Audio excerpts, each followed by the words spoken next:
Hello दोस्तों, हम आपका अपने YouTube चैनल एग्जाम डेज में स्वागत करते हैं।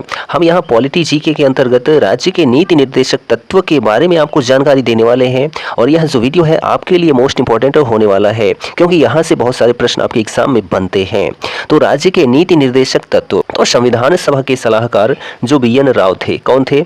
BN राव जो है वह संविधान सभा के सलाहकार थे, BN राव साहब। इनका कहना था कि संविधान में दो तरह के मौलिक अधिकार होने चाहिए। एक ऐसा अधिकार हो जिसे हम भारत के नागरिकों को संविधान लागू होने के तुरंत बाद दे सकें और दूसरा ऐसा मौलिक अधिकार होना चाहिए जो कुछ समय बाद दिया जा सके जब भारत के पास पर्याप्त संसाधन हो जाएं तब। फिर संविधान सभा में चर्चा हुई और यह परिणाम निकला कि हम दो भागों में बांट सकते हैं और वह दो भाग कौन से हैं? तो एक भाग हो जाता है आपका भाग 3, ठीक है। भाग 3 जो है संविधान का, भारतीय संविधान का, वह किसको दिखाता है? तो मौलिक अधिकार को दिखाता है, ठीक है। किसको? तो मौलिक अधिकार को दिखाता है जो भारतीय संविधान का भाग 3 है। मौलिक अधिकार जो है यह किस अनुच्छेद में है? तो 12 से लेकर 35 तक, ठीक है। अनुच्छेद 12 से 35 तक में मौलिक अधिकार दिया गया है, ठीक है, भारत के सभी नागरिकों को। और जो भाग 4 है, कौन सा? तो जो भाग 4 है संविधान का, इसमें राज्य के नीति निर्देशक तत्वों को दिया गया है और इसका जो जिक्र है अनुच्छेद 36 से 51 तक में दिया गया है। भारतीय संविधान में राज्य के नीति निर्देशक तत्व ग्रहण किए गए हैं या लिए गए हैं। मोस्ट इंपॉर्टेंट क्वेश्चन है। आयरलैंड के संविधान से जो है भारतीय संविधान में वर्णित राज्य के नीति निर्देशक तत्व को लिया गया है, ठीक। भारतीय संविधान के किस अनुच्छेद में राज्य के नीति निर्देशक तत्वों का उल्लेख है? तो अनुच्छेद 36 से 51 में। और जो भाग कौन सा है? तो भाग 4 में वर्णन है राज्य के नीति निर्देशक तत्वों का। राज्य के नीति निर्देशक तत्व है, इसे न्यायालय द्वारा जो है लागू नहीं किया जा सकता है, यानी इसे जो है वैधानिक शक्ति प्राप्त नहीं है। किसको? तो राज्य के नीति निर्देशक तत्व को, ठीक। भारतीय संविधान के अनुसार राज्य के नीति निर्देशक तत्व जो है शासन के लिए आधारभूत हैं। भारत सरकार अधिनियम 1935 है। इसमें जो है अंतर्वृष्ट अनुदेश प्रपत्र को भारतीय संविधान में राज्य के नीति निर्देशक तत्वों के रूप में समाविष्ट किया गया है। किसको? तो राज्य के नीति निर्देशक तत्वों को। किसमें? तो भारतीय सरकार अधिनियम 1935 के अनुदेश प्रपत्र में, ठीक। राज्य के नीति निर्देशक तत्वों का मुख्य उद्देश्य जो है वह क्या है? तो भारत में आर्थिक और सामाजिक लोकतंत्र की स्थापना करना ही राज्य के नीति निर्देशक तत्वों का प्रमुख उद्देश्य है, ठीक।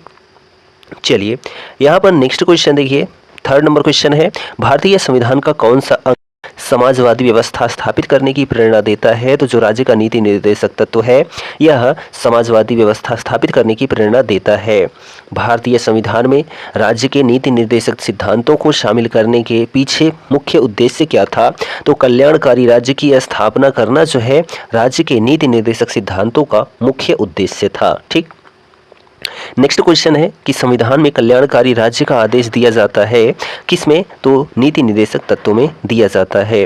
नीति निर्देशक सिद्धांत हैं तो यह जो है वाद योग्य नहीं है। मोस्ट इंपॉर्टेंट क्वेश्चन है कि ऐसा कौन सा पॉइंट है या बिंदु है जो वाद योग्य नहीं है? तो नीति निर्देशक तत्व जो या सिद्धांत हैं यह वाद योग्य नहीं है। नीति निर्देशक तत्वों को कार्यान्वित करने के लिए क्या मूल अधिकारों का हनन हो सकता है? तो कुछ अधिकारों का हनन हो सकता है, ठीक। भारत के संविधान में अंतर्राष्ट्रीय सुरक्षा को प्रोत्साहन देना सन्निहित है किसमें? तो राज्य के नीति निर्देशक तत्वों में जो है अंतर्राष्ट्रीय सुरक्षा को प्रोत्साहन देना सन्निहित है, ठीक। चलिए अब बात करते हैं हम नेक्स्ट क्वेश्चन की। तो ध्यान दीजिए, नेक्स्ट क्वेश्चन क्या कहता है कि कल्याणकारी राज्य की संकल्पना का समावेश भारत के संविधान में है तो किसमें है? तो राज्य के नीति निर्देशक तत्व में है। तो ऑप्शन ए आपका करेक्ट हो जाता है। नेक्स्ट क्वेश्चन है कि संविधान का कौन सा भाग कल्याणकारी राज्य का आदर्श घोषित करता है? तो राज्य का नीति निर्देशक तत्व है, यह कल्याणकारी राज्य का आदर्श घोषित करता है, ठीक है। नेक्स्ट क्वेश्चन देखिए, क्या कहता है कि भारतीय संविधान में सम्मिलित नीति निर्देशक तत्वों की प्रेरणा हमें किस संविधान से प्राप्त हुई है? तो यह जो है आयरलैंड के संविधान से प्राप्त हुई है जो नीति निर्देशक तत्वों की प्रेरणा है, ठीक है। नेक्स्ट क्वेश्चन यहाँ पर है कि भारतीय संविधान में राज्य के नीति निर्देशक तत्वों को निम्न में से किस देश के संविधान से लिया गया है? तो यह जो है आयरलैंड के संविधान से लिया गया है जो राज्य के नीति निर्देशक तत्व हैं, ठीक। नेक्स्ट क्वेश्चन कि भारतीय संविधान के किस भाग में न्यायपालिका तथा कार्यपालिका के पार्थक्य का प्रावधान है? तो राज्य के नीति निर्देशक सिद्धांत में किस में? तो वो भाग है, तो भाग 4 है। इसमें जो है न्यायपालिका तथा कार्यपालिका के पार्थक्य का प्रावधान है। ठीक। नेक्स्ट क्वेश्चन है कि भारतीय संविधान में राज्य के नीति निर्देशक सिद्धांत को किस मुख्य कारण से सम्मिलित किया गया है? तो कल्याणकारी राज्य की स्थापना के लिए। ठीक। मूलभूत संविधान में कौन से भाग में राज्य लोक कल्याण की संकल्पना सम्मिलित की गई है? तो राज्य के नीति निर्देशक तत्व, जो कि संविधान के भाग 4 में अनुच्छेद 36 से 51 में वर्णन है। संविधान का कौन सा अंश भारत के नागरिकों को आर्थिक न्याय प्रदान करने का संकेत देता है? तो जो आर्थिक न्याय प्रदान करने का संकेत देता है वह है राज्य के नीति निर्देशक तत्व। ठीक। चलिए नेक्स्ट क्वेश्चन देखिए। नीति निर्देशक सिद्धांत हैं तो यह जो है वाद योग्य नहीं है, वाद योग्य नहीं है जो नीति निर्देशक सिद्धांत है। नेक्स्ट क्वेश्चन है कि समान कार्य के लिए समान वेतन भारत के संविधान में जो है सुनिश्चित किया गया है। तो यह जो है राज्य के नीति निर्देशक सिद्धांतों का एक अंग है। क्या कहा गया है इसमें कि समान कार्य के लिए समान वेतन भारत के संविधान में सुनिश्चित किया गया है, तो राज्य के नीति निर्देशक सिद्धांत में। ठीक। नेक्स्ट क्वेश्चन है कि इनमें से कौन से राज्य के नीति निर्देशक सिद्धांतों में शामिल नहीं है? तो यहाँ पर जो है सूचना का जो अधिकार है ना, यह नीति निर्देशक सिद्धांत में शामिल नहीं है। यह एक जो है मौलिक अधिकार के अंतर्गत आता है जो सूचना का अधिकार है। यहाँ पर मद्य निषेध, काम का अधिकार, समान कार्य हेतु समान वेतन, यह जो है राज्य के नीति निर्देशक सिद्धांत में सम्मिलित है। ठीक। नेक्स्ट क्वेश्चन देखिए। निम्नलिखित में से जो है कौन सा नीति निर्देशक तत्व है? तो समान नागरिक संहिता जो है यह नीति निर्देशक तत्व है। ठीक है। यहाँ पर प्रेस की स्वतंत्रता, धर्म की स्वतंत्रता, विधि के समक्ष समानता, यह सभी जो है आपके मौलिक अधिकार हैं। ठीक। नेक्स्ट क्वेश्चन है कि किस नीति निर्देशक सिद्धांत को प्रायः समाजवादी माना जाता है? तो ग्राम पंचायतों की स्थापना, क्या ग्राम पंचायतों की स्थापना जो है ना, यह नीति निर्देशक सिद्धांत को प्रायः समाजवादी माना जाता है। ठीक है। नेक्स्ट क्वेश्चन है कि नीति निर्देशक सिद्धांतों में से वह सिद्धांत कौन सा है जिसे कहा जाता है? तो स्वशासन के प्रभावी एकलों के रूप में ग्राम पंचायत का जो संगठन है इसको जो है गांधीवादी सिद्धांत कहा जाता है। नीति निर्देशक तत्व का महत्व किसके लिए है? तो राज्य के लिए है। किसके लिए? राज्य के लिए। राज्य के नीति निर्देशक सिद्धांतों के अनुसार किस आयु तक के बच्चों को निःशुल्क एवं अनिवार्य शिक्षा देने की आशा की जाती है? तो जो है 6 से 14 वर्ष तक। ठीक है। नेक्स्ट क्वेश्चन है कि राज्य के नीति निर्देशक सिद्धांतों में से किस अनुच्छेद का संबंध अंतर्राष्ट्रीय शांति और सुरक्षा के संवर्धन से है? तो अनुच्छेद 51 का। किसे? अनुच्छेद 51 का जो संबंध है ना, अंतर्राष्ट्रीय शांति और सुरक्षा के संवर्धन से है। इसका जो वर्णन है नीति निर्देशक तत्व में किया गया है। भारतीय संविधान के अनुच्छेदों में से कौन सा अनुच्छेद राज्य सरकारों को ग्राम पंचायतों को संगठित करने का निर्देश देता है? तो जो अनुच्छेद 40 है यह जो है सरकारों को ग्राम पंचायतों को संगठित करने का निर्देश देता है।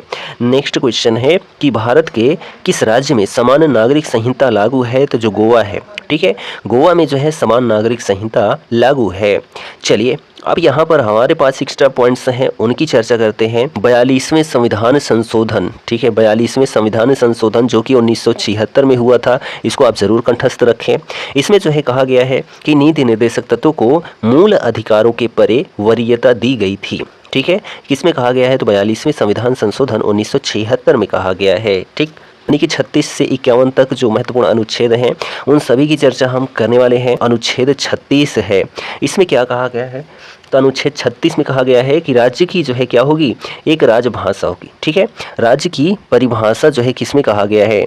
राज्य की परिभाषा। ठीक है। तो राज्य की परिभाषा जो है वर्णित है किसमें? अनुच्छेद 36 में।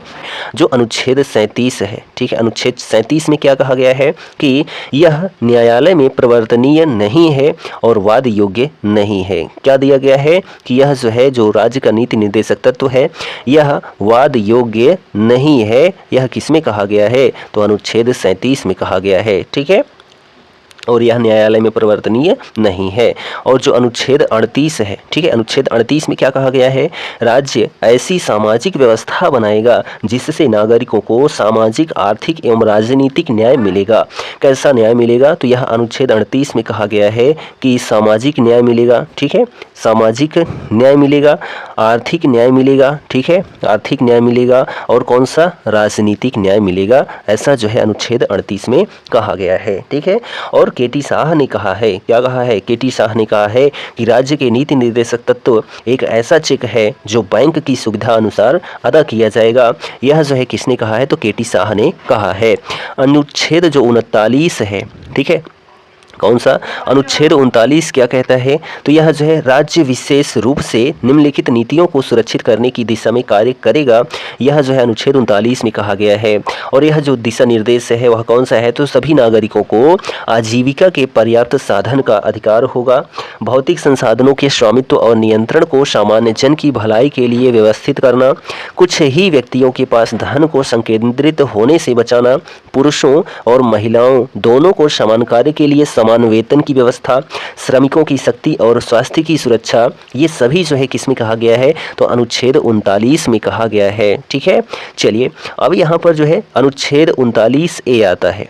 एक है अनुच्छेद 39A जो है अनुच्छेद, इसमें क्या कहा गया है, समान न्याय, ठीक है, समान न्याय और जो है निःशुल्क विधिक सहायता, समान न्याय और निःशुल्क विधिक सहायता जो है अनुच्छेद 39A में वर्णित है, ठीक। अब यहाँ पर देखिए नेक्स्ट जो अनुच्छेद है वह कौन सा है, तो अनुच्छेद 40 है। अनुच्छेद 40 में क्या कहा गया है, ग्राम पंचायतों का जो है संगठन या गठन, ठीक है, ग्राम पंचायतों का जो है गठन, यह जो है किसमें है, तो अनुच्छेद जो है 40 में है, ग्राम पंचायतों का गठन, तो अनुच्छेद 40 में है। अब यहाँ पर जो ग्राम पंचायतें हैं, एक होती है ग्रामीण, ठीक है, कौन सी होती है, एक ग्रामीण पंचायत होती है और एक शहरी क्षेत्र की पंचायत होती है, ठीक। अब ये जो ग्रामीण पंचायत क्षेत्र है इसको जो है क्या कहा जाता है, तो पंचायती राज कहा जाता है। क्या कहा जाता है, तो पंचायती राज कहा जाता है। और जो शहरी क्षेत्र की जो पंचायत होती है इसको नगर पालिका कहा जाता है। क्या कहा जाता है, नगर पालिका, ठीक है। तो जो नगर पालिका है, अब यहाँ पंचायती राज जो है ये 73वें संविधान संशोधन के अंतर्गत जोड़ा गया, और जो नगर पालिका है यह 74वें संविधान संशोधन के अंतर्गत जोड़ा गया है, ठीक। अब यहाँ पर जो है जो अनुच्छेद है 41, ठीक है, अनुच्छेद 41 में क्या कहा गया है, कुछ दशाओं में काम, शिक्षा, ठीक है, किसमें, कुछ दशाओं में काम हो गया, ठीक है, शिक्षा और जो है सरकारी सहायता पाने का अधिकार होगा, ठीक है, कैसा, काम, शिक्षा और जो है सरकारी सहायता पाने का अधिकार होगा कुछ दशाओं में, यह अनुच्छेद 41 में कहा गया है। जैसे कि वृद्धा पेंशन हो गया, ठीक है, क्या हो गया, तो वृद्धा पेंशन हो गया, विधवा पेंशन हो गया, विकलांगता पेंशन हो गया, ठीक। अनुच्छेद 42 में क्या कहा गया है, तो अनुच्छेद 42 में जो है न्याय संगत और मानवोचित दशाओं का तथा प्रसूति सहायता का उपबंध होगा। जैसे कि गर्भवती महिलाओं द्वारा कठोर शारीरिक श्रम न करवाना, प्रसूति सहायता, मैटरनिटी लीव, ठीक है, यह जो है अनुच्छेद 42 में है। अनुच्छेद 43 में क्या कहा गया है, तो अनुच्छेद 43 में निर्वाह योग्य मजदूरी और कुटीर उद्योगों को बढ़ावा देना, यह अनुच्छेद 43 में कहा गया है, ठीक। अनुच्छेद 44 में क्या है, तो जो अनुच्छेद 43 है इसमें 43A भी है। इसमें क्या कहा गया है कि उद्योगों के प्रबंधन में श्रमिकों की भागीदारी सुनिश्चित करने के लिए राज्य कदम उठाएगा, यह अनुच्छेद 43A में कहा गया है, ठीक। अनुच्छेद 44 में क्या कहा गया है, तो जो अनुच्छेद 44 है इसमें जो है क्या कहा गया है कि नागरिकों के लिए समान सिविल संहिता होगी। कैसी होगी, तो नागरिकों के लिए जो है समान सिविल संहिता होगी, यह अनुच्छेद 44 में कहा गया है, ठीक है। अनुच्छेद 43B है, कौन सा, अनुच्छेद 43, अनुच्छेद 43A, अनुच्छेद 43B है। तो 43 में क्या था, निर्वाह योग्य मजदूरी और कुटीर उद्योग को बढ़ावा देना, ठीक। 43A में क्या था कि उद्योगों के प्रबंधन में श्रमिकों की भागीदारी सुनिश्चित करने के लिए राज्य कदम उठाएगा, ठीक। और जो अनुच्छेद 43B है इसमें कहा गया है कि सहकारी समितियों को जो है बढ़ावा दिया जाएगा, ठीक।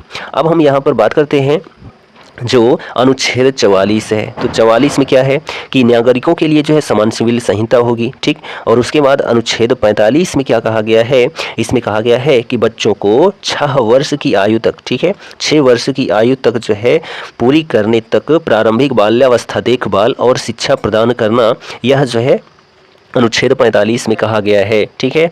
और इसमें जो है क्या ऐड होता है, तो 86वां संविधान संशोधन जो 2002 में हुआ था। कब हुआ था, 86वां संविधान संशोधन 2002 में कहा गया है।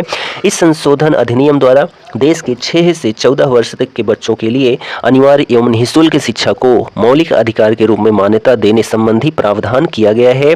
इसे जो है अनुच्छेद 21A में, ठीक है, किसमें, अनुच्छेद 21A में जो है शिक्षा के अधिकार के रूप में वर्णित किया गया है। ठीक है, इसमें जो है 0 से 6 वर्ष तक जो है स्वास्थ्य शिक्षा, ठीक है, स्वास्थ्य से संबंधित जो है व्यवस्था दी जाएगी, और जो है 6 से 14 वर्ष तक जो है निःशुल्क एवं अनिवार्य शिक्षा की व्यवस्था की जाएगी। ठीक है, अब बात करते हैं यहाँ पर अनुच्छेद 46 का। जो अनुच्छेद 46 है, इसमें क्या कहा गया है कि राज्य समाज के कमजोर वर्गों, विशेषकर अनुसूचित जातियों, ठीक है, अनुसूचित जातियों, अनुसूचित जनजातियों, ठीक है, अनुसूचित जातियों, अनुसूचित जनजातियों और अन्य कमजोर वर्गों के शैक्षिक और आर्थिक हितों को बढ़ावा देगा। यह अनुच्छेद 46 में कहा गया है। अनुच्छेद जो 47 है, इसमें क्या कहा गया है, तो इसमें जो है लोगों के, ठीक है, जीवन स्तर में सुधार, पोषाहार को बढ़ावा देना, शराब पर प्रतिबंध और नशीली दवाओं पर प्रतिबंध होगा। यह जो है अनुच्छेद 47 में कहा गया है। ठीक है, अनुच्छेद 48 में क्या कहा गया है, तो अनुच्छेद 48 में राज्य कृषि और पशुपालन को वैज्ञानिक तरीके से बढ़ावा देगा। ठीक है, कैसा, तो कृषि और जो है पशुपालन को जो है कैसा देगा, तो वैज्ञानिक तरीके से जो है बढ़ावा देगा। अनुच्छेद 48 में कहा गया है। अनुच्छेद 49 में क्या है, तो अनुच्छेद 49 में कहा, यहाँ पर अनुच्छेद 48A भी है। ठीक है, अनुच्छेद 48A में क्या कहा गया है कि पर्यावरण का संरक्षण होगा। ठीक है, संरक्षण होगा किसका, तो पर्यावरण का संरक्षण होगा और वन्य जीवों की रक्षा की जाएगी। अनुच्छेद 48A में कहा गया है।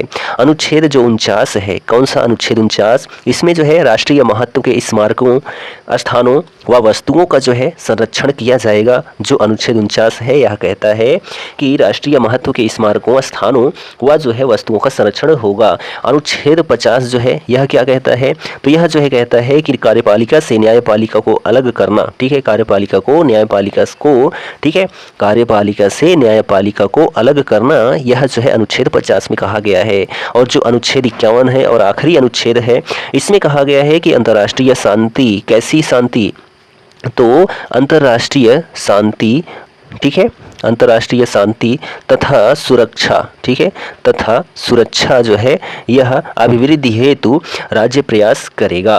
कैसा प्रयास करेगा, तो अंतर्राष्ट्रीय शांति और सुरक्षा को अभिवृद्धि हेतु राज्य प्रयास करेगा, अनुच्छेद 51 में कहा गया है। और कुछ अनुच्छेद जो हैं एक्स्ट्रा हैं, जैसे कि अनुच्छेद 350, ठीक है, अनुच्छेद 350 का में वर्णन है, क्या वर्णन है कि प्राथमिक स्तर पर मातृभाषा में शिक्षा दिया जाएगा। यह अनुच्छेद 350 का में दिया गया है। और जो 351 है, ठीक है, 351 अनुच्छेद है, इसमें कहा गया है हिंदी को प्रोत्साहन दिया जाएगा, अनुच्छेद 351 में कहा गया है। और यह जो है राज्य के नीति निर्देशक तत्वों से संबंध रखते हैं। अब लास्ट पॉइंट हमारा आता है क्या, कि नीति निर्देशक सिद्धांत, ठीक है, नीति निर्देशक जो सिद्धांत है, नीति निर्देशक सिद्धांत, ठीक, नीति निर्देशक सिद्धांत और जो है मौलिक अधिकार, ठीक है, क्या, मौलिक अधिकार, तो इन दोनों में जो है अंतर क्या है, तो हम अंतर भी जान लेते हैं। तो जो नीति निर्देशक तत्व है, यह आयरलैंड के संविधान से लिया गया है। कहाँ से, तो आयरलैंड के संविधान से लिया गया है। और जो मौलिक अधिकार है, यह यूएसए यानी कि अमेरिका के संविधान से लिया गया है। जो नीति निर्देशक तत्व है, यह भाग 4 में वर्णन किया गया है और अनुच्छेद 36 से 51 तक में वर्णन है। और जो मौलिक अधिकार है, इसका वर्णन जो है भारतीय संविधान के भाग 3 में वर्णन है। और जो अनुच्छेद है 12 से 35 तक में वर्णन है जो मौलिक अधिकार है। ठीक है, इसे किसको, तो नीति निर्देशक तत्व को जो है लागू कराने के लिए न्यायालय नहीं जाया जा सकता है। ठीक है, यानी कि न्यायालय नहीं, ठीक है, न्यायालय नहीं, न्यायालय में नहीं जाया जा सकता है नीति निर्देशक तत्व के लिए। लेकिन जो मौलिक अधिकार है, इसमें जो है जाया जा सकता है। ठीक है, इसे लागू कराने के लिए न्यायालय की शरण ले सकते हैं। जो नीति निर्देशक सिद्धांत है, यह समाज की भलाई के लिए है। और जो मौलिक अधिकार है, यह व्यक्ति के अधिकार के लिए है। ठीक है, जो नीति निर्देशक तत्व है, इसके पीछे राजनीतिक मान्यता है। और जो मौलिक अधिकार है, यह मौलिक अधिकार के पीछे कानूनी मान्यता है। ठीक है, जो नीति निर्देशक सिद्धांत है यह सरकार के अधिकारों को बढ़ाता है और जो मौलिक अधिकार है सरकार के महत्व को सरकार के महत्व को घटाता है। ठीक है, जो नीति निर्देशक तत्व है यह सरकार के अधिकारों को बढ़ाता है और जो मौलिक अधिकार है यह सरकार के महत्व को घटाता है। जो नीति निर्देशक सिद्धांत है यह राज्य सरकार के द्वारा लागू करने के बाद ही नागरिक को प्राप्त होता है और जो मौलिक अधिकार है यह अधिकार नागरिकों को स्वतः ही प्राप्त हो जाता है। यह जो है नीति निर्देशक और मौलिक अधिकार में अंतर था। तो यहाँ पर जो हमारा नीति निर्देशक सिद्धांत है यह वीडियो कंप्लीट होता है। वीडियो आपको कैसा लगा कमेंट करके ज़रूर बताइए और यदि आप चैनल पर नए हैं तो चैनल को सब्सक्राइब कर लीजिए। तो हम मिलेंगे नेक्स्ट वीडियो में, तब तक के लिए जय हिंद, good bye and take care.